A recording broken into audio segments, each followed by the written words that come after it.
Well, well, well. It's been a while.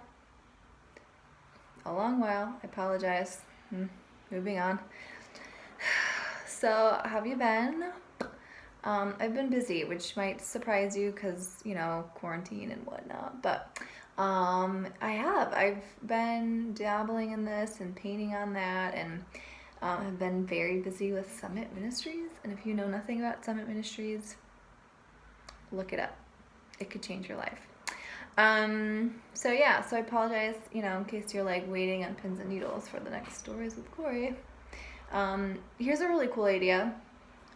You could read the Bible yourself, but I do enjoy very much telling the stories and studying out the names of God. Now I've gone like way ahead of where we were, so I had been like refreshing my memory. I don't really remember where I left. I remember where I left off, but like I don't remember what I've said.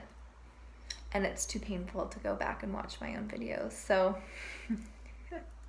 if I repeat myself, I'm sorry. And if maybe that's helpful for you because you are just joining us.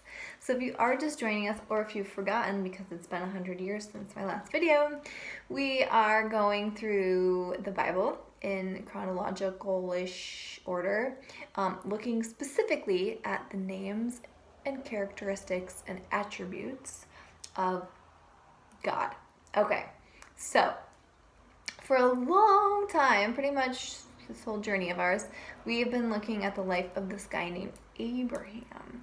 Well, this time around, we are not looking at Abraham. No, JK, we are.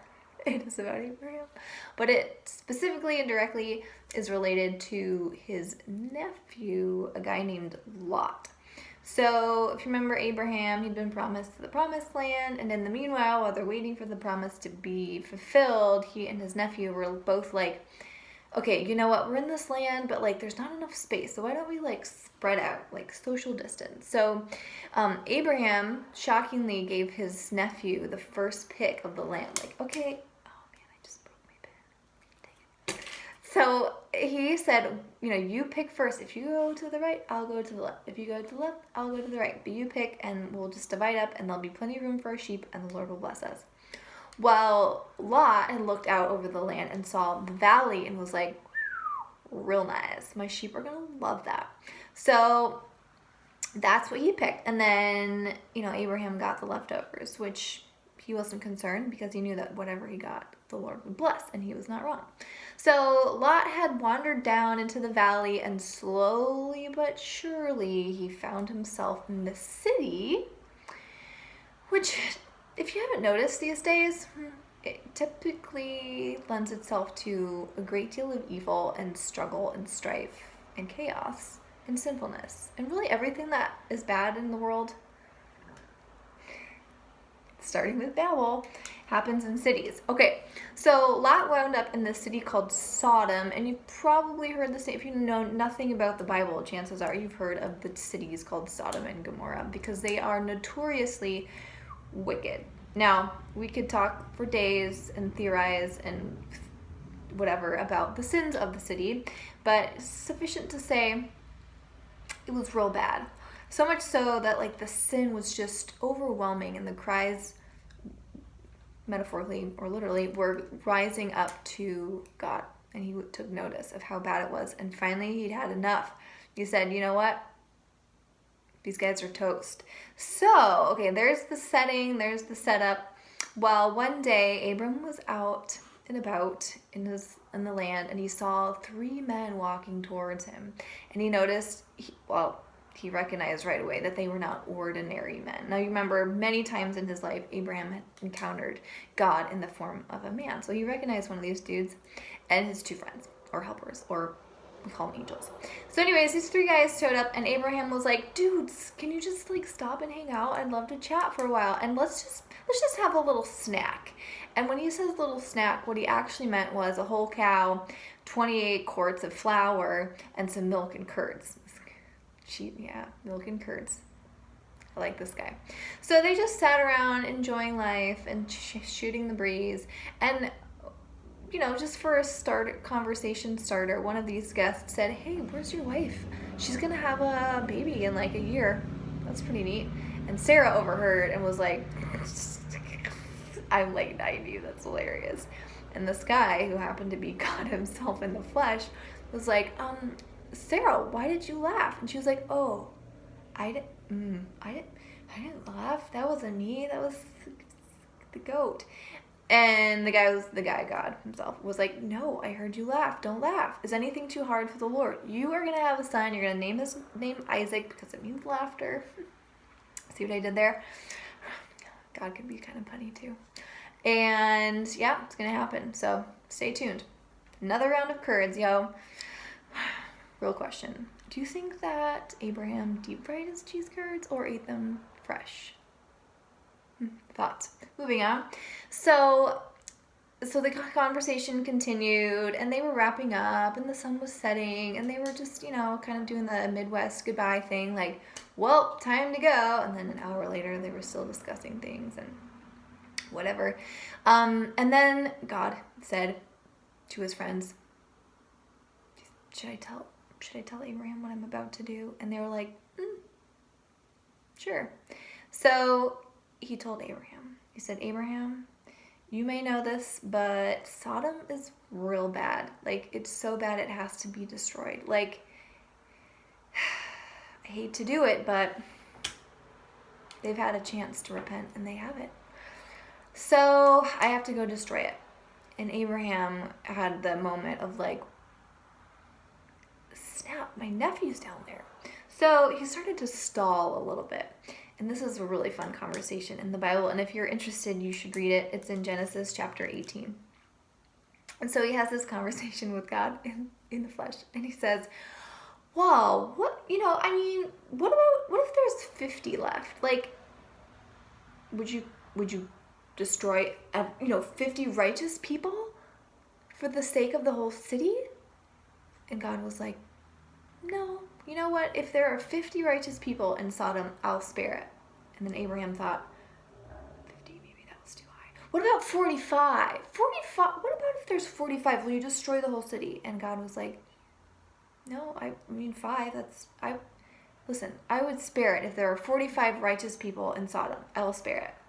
And then he continued, what about, I don't want to like drag this out and like question you, but like, what if there's just 30? Like, would you spare the city if there's 30 righteous? God was like, yeah, no, I would spare it. If there were 30 righteous people in the whole city of Sodom, I would spare it. I wouldn't destroy it. No. What about 20? 20? Is that too few? Is that too many? Like, what if there's 20, God? And God said, no. 20 righteous people? I would spare that whole city for 20 righteous people. That's cool. What? Dare I ask, said Abraham. Forgive me. I don't want to be obnoxious here, but what about 10? 10, is that, 10's not very many, but like, what if there's just 10 righteous people? And God said, you know what? And this is a New Testament phrase, but we see it showing up in the story. He says, I'm willing that none should perish, really. 10? 10? I would spare the entire city if I can find 10 righteous people. Abraham was satisfied with 10. Probably should have gone lower, because that wasn't enough. In the entire city of Sodom, there could not be found 10 righteous people. The entire city. Well, I'm getting ahead of myself. Well, now you know. So those guys went down into the city, and at the gate, they met Lot, Abraham's nephew, which is kind of interesting. So if you're sitting in the gate, it means you're an authority figure. Like you have some clout with the city. Like you have a reputation, you have some, it's a level of distinguished rank if you're sitting in the gate. So he was there, but in spite of that position, he had little to no effect on the culture at all. And he saw these guys coming and, recognized an aura of holiness apparently and said, oh, you guys, come stay with me tonight. And maybe it wasn't so much how much they appeared as much as how much he realized how wicked the city was and didn't trust the people of the city to interact with these righteous men. And so he said, come stay with me tonight. They're like, oh, yeah, okay, all right. So they go to Lot's house, and they're hanging out, and these crazy rabble-rousers of the city come to Lot's door, and it's just a whole story of absolute debauchery. Well, finally, these messengers of God got fed up with the people of Sodom, and they struck them blind. And in the meanwhile, in all the chaos outside, inside the house, the men were motivating Lot to get his head in the game. They said, you know what, your city is so bad, we're going to destroy it tonight.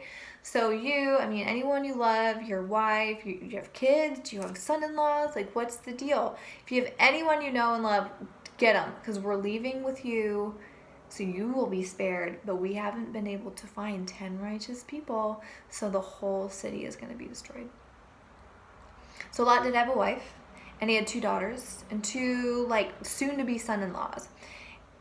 Well, this just blows my mind. The son-in-laws didn't believe that anything was going to happen. Like, they disregarded his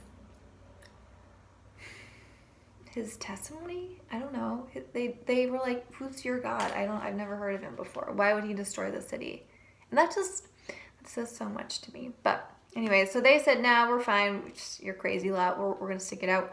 Well, Lot, his wife, and his 2 daughters were escorted out of the city. And they were told on the way out, don't look back. We're going to take you to this distant city. And they're like, it's too far. Can we just go to that city over there? And they just were like, fine, you can go to that city. But whatever you do, don't look back. Sin holds nothing for you. And this city is going to be destroyed. Don't look back.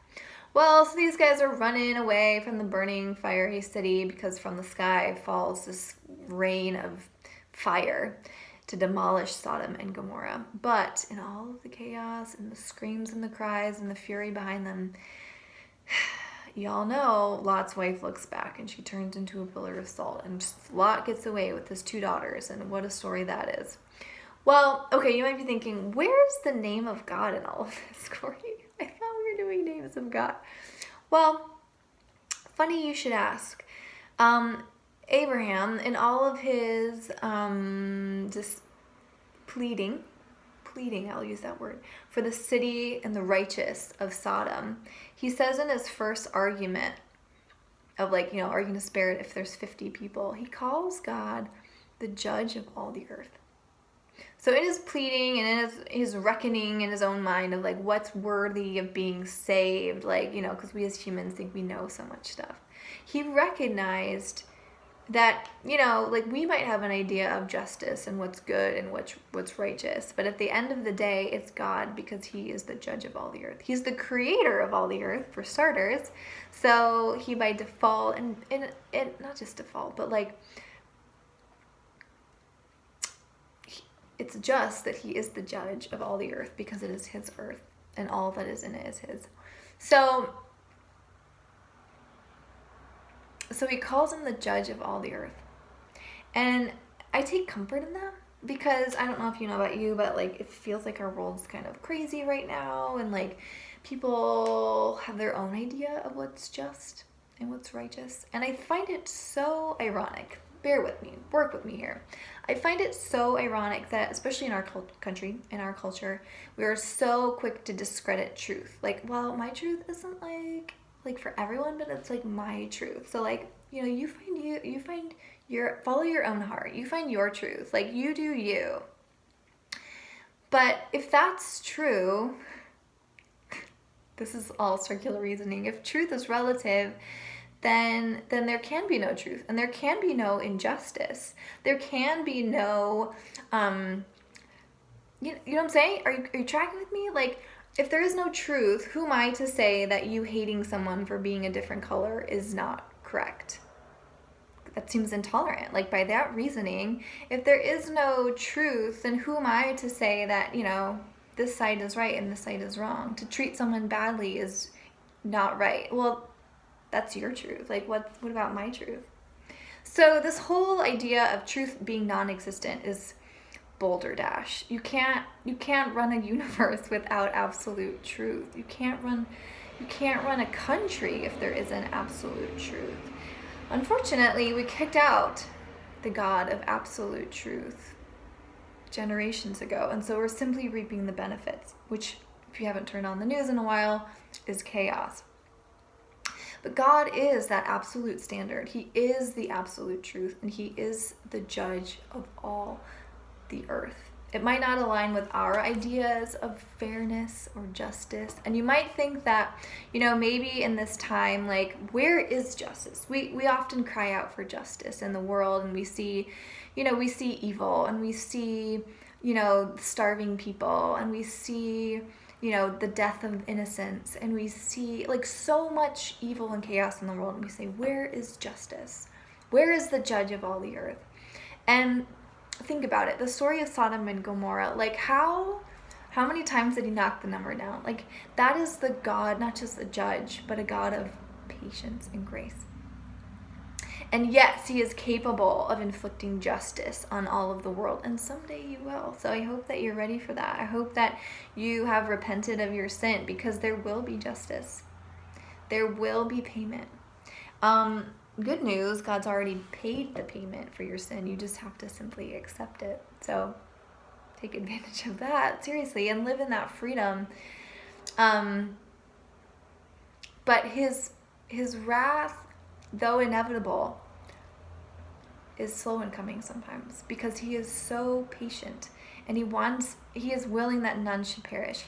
He wants so much for all to find him. And by our human standards and our finite minds, we feel like it's not fast. Justice isn't fast enough. This isn't fair. Where is truth? Where is whatever? Well, there is a judge of all the earth. He will judge all the earth. Have you, and here's the crazy thought. I'm digressing, and I'm sorry I'm rabbit trailing, but this subject, I feel like, is a little bit crucial at the moment. But also the idea of, like, he's not only the judge, but he's also the one willing to pay our fine. He's already paid it.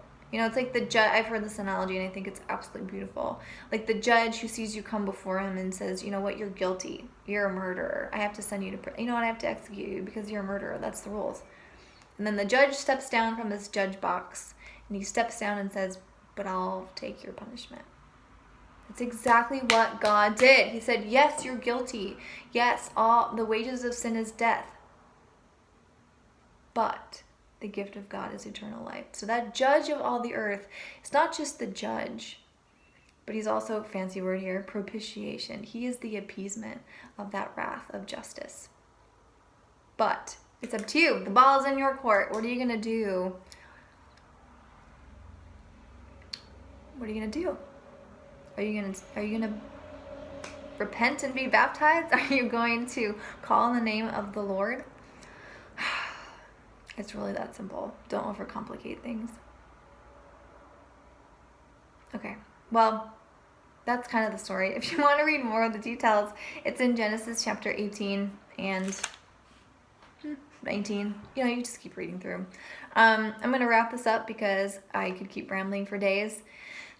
I miss you all. Tell me your thoughts, your concerns, your life story in the comments below, and stay in touch. I'll try to make a new video sooner than the last one. How about that? All right, peace out.